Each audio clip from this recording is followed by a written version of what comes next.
Les Marines repoussent leurs limites sur la base du US Marine Corps. L'entraînement est intense, depuis les courses d'obstacles jusqu'aux combats à main nue les plus éprouvants. Mais un Marine se distingue, Allison.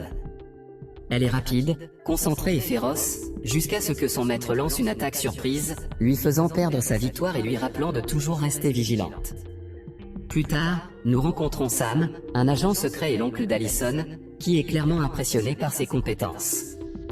Ils prennent un verre dans un bar local et Sam leur annonce une grande nouvelle, il va lui trouver un emploi à la Maison Blanche. Il a déjà obtenu l'accord du général.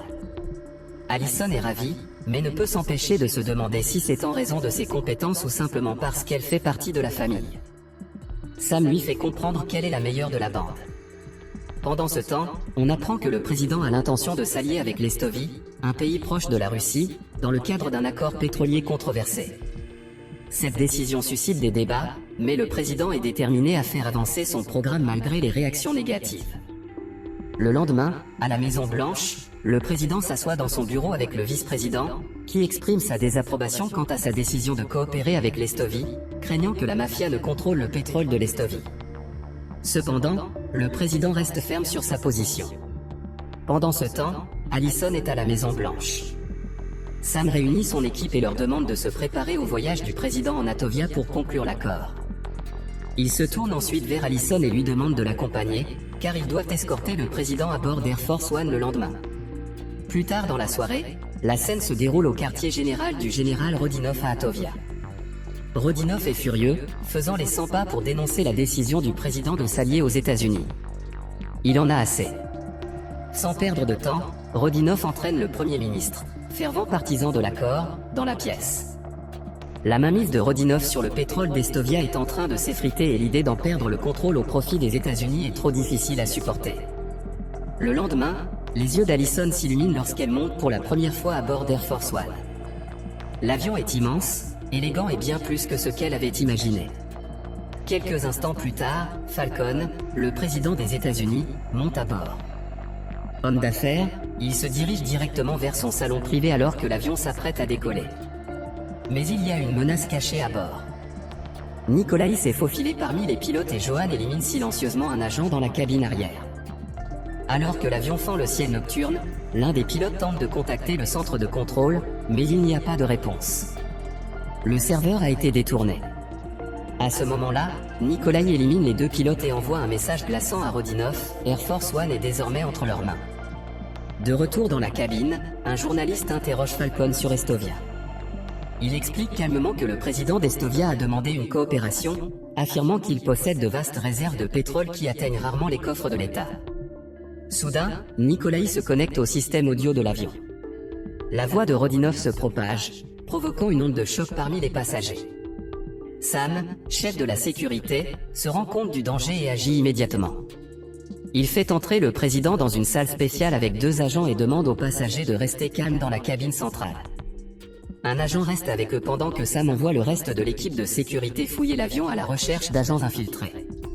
Peu après, un journaliste d'Estovia, secrètement l'un des hommes de Rodinov, élimine l'un des agents qui garde les passagers. Il n'est pas le seul. Un autre infiltré à bord fait comprendre qu'ils sont maintenant 4. Alors que le chaos s'installe, deux agents se précipitent dans le cockpit mais sont éliminés sur le champ par Johan, tapis dans l'ombre. Elle exige que le président quitte immédiatement la salle de sécurité et menace de s'en prendre aux passagers s'il ne le fait pas. Pour prouver qu'il est le chef, Nikolai secoue violemment l'avion, transperçant la jambe de Sam d'un éclat d'obus. Sam serre les dents et dit à Allison que sa priorité est de protéger le président. Après avoir reçu l'ordre de se mettre à l'abri, il se concentre sur sa blessure. Nikolai ne recule pas. Il donne au président 20 secondes pour sortir, en comptant à rebours avec une précision mortelle. Le président, forcé d'obéir, sort de la salle de sécurité et voit deux agents tomber lorsque Johan riposte. Le président est escorté jusqu'à la cabine de classe B, où Rodinov lui demande une confession vidéo, annuler la coopération avec Estovia et dénoncer publiquement son chef et son peuple. Rodinov lui donne 1 heure.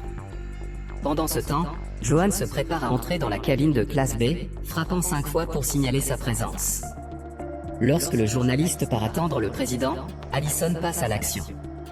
Elle frappe 5 fois, imitant le signal de Johan, et la porte s'ouvre enfin. un combat brutal s'engage entre Joanne et Allison, mais cette dernière est trop habile.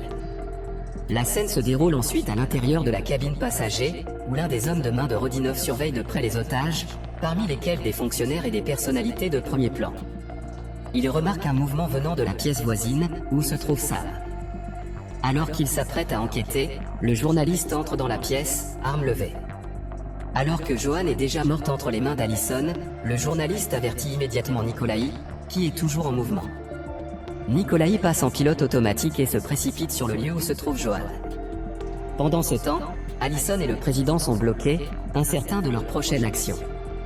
Une voix rompt la tension, c'est le journaliste, qui avertit Allison de se rendre où il tuera Sam, son oncle. Il demande ensuite à Sam de la convaincre de se rendre. Sam, déterminé, dit à Allison de protéger le président, sachant qu'ils sont tous morts de toute façon. Sam et les otages disparaissent en un instant. Des coups de feu retentissent dans l'avion. Paniqué, il attrape le président et le presse de se rendre aux urgences. Il saute en parachute, mais Nikolaï est déjà là. Allison tire et rate sa cible, mais la balle effleure la main du président.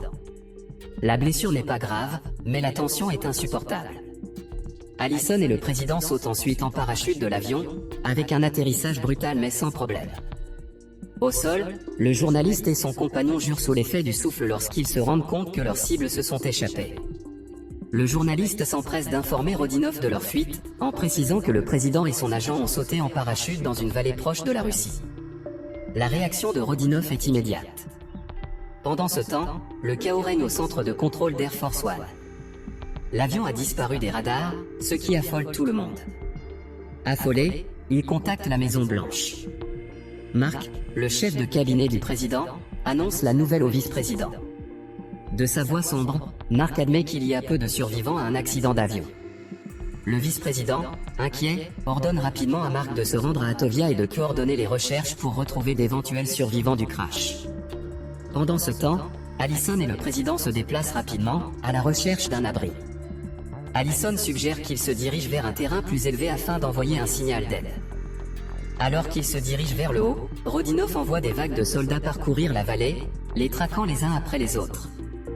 Lorsqu'il tombe sur une petite cabane, il décide de se reposer pour la nuit. Alors que la nuit s'assombrit, Allison et le président s'assoient dans un coin de la cabane et échangent des histoires. Le lendemain matin, Allison se réveille et se retrouve appuyée contre l'épaule du président. Embarrassée, elle s'excuse immédiatement, mais le président sourit. Ils font leur bagage et poursuivent leur voyage, mais les choses prennent une autre tournure. Les hommes de Rodinov sont tout prêts à frapper. Allison et le président sont piégés dans le quartier général de Rodinov et se sentent complètement impuissants. Allison, rongée par la culpabilité, se reproche d'avoir laissé tomber Sam. Elle ne peut pas croire que les choses ont mal tourné. Rodinov, froid et implacable, entraîne le président dans une autre pièce, laissant Allison avec son bras droit. Tout en marchant, Rodinov évoque sa haine des capitalistes, les accusant d'avoir ruiné son pays. Le président répond calmement, soulignant que la coopération pourrait profiter aux deux pays. Mais Rodinov ne veut rien entendre. Pendant des années, il a contrôlé le pétrole en Estovie, s'appropriant tous les bénéfices. Dans la pièce voisine, Rodinov demande une confession vidéo qui annule l'accord et accuse le président d'être à l'origine de tout ce chaos. Le président refuse, prêt à affronter la mort plutôt que de trahir son pays. Mais lorsque Rodinov menace de blesser Allison, le président cède à contre-cœur. « Vous avez une heure » dit Rodinov, la voix pleine de satisfaction. Pendant ce temps, Allison reste seule avec le bras droit de Rodinov. Il tente de la harceler, mais elle ne se laisse pas faire. En un instant, elle le tue et se fraye silencieusement un chemin à travers le bâtiment, éliminant tous ceux qui se trouvent sur son passage. De retour dans la salle, le président est contraint de se préparer à la confession vidéo. Deux maquilleurs arrivent pour changer ses vêtements et le maquiller pour l'enregistrement. Mais alors que les caméras sont sur le point de tourner, Allison frappe. Armée d'un fusil, elle lance une attaque surprise, abattant à un les hommes de Rodinov. Rodinov s'emporte, exigeant qu'Allison se rende et menaçant de tuer le président sur le champ. En un instant, Rodinov tire une balle dans le bras d'Allison, la poussant au bord de la défaite. Alors qu'il s'apprête à porter le coup de grâce, le président renverse la situation et tue Rodinov par derrière. Allison et le président s'en sortent vivants.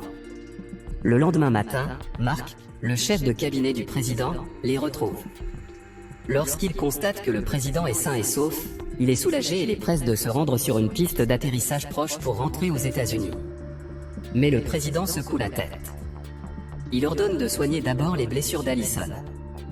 Mark hésite, mais s'exécute, marmonnant dans son souffle, ce n'est qu'une.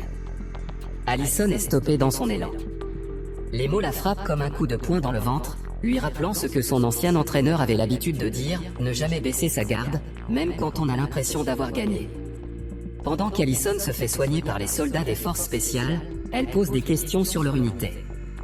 Il confirme ce qu'elle sait déjà. Elle mentionne alors le commandant Alex.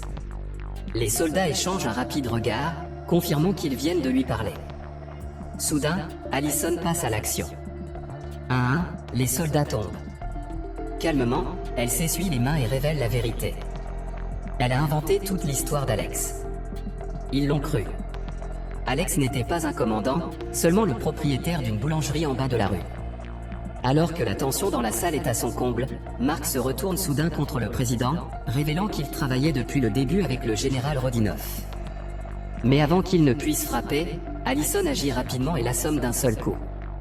Le danger est passé, mais seulement pour un moment. Il se précipite vers la petite piste d'atterrissage, où le président fait un choix courageux et refuse l'avion qui l'attend, décidant de le piloter lui-même. Alors qu'il s'envole dans le ciel, le président échange un rapide regard avec Allison, un lien silencieux se crée entre eux. Puis, sous les yeux du public, il prend la parole, déclarant sa survie et réaffirmant l'alliance indéfectible entre les États-Unis et Atovia.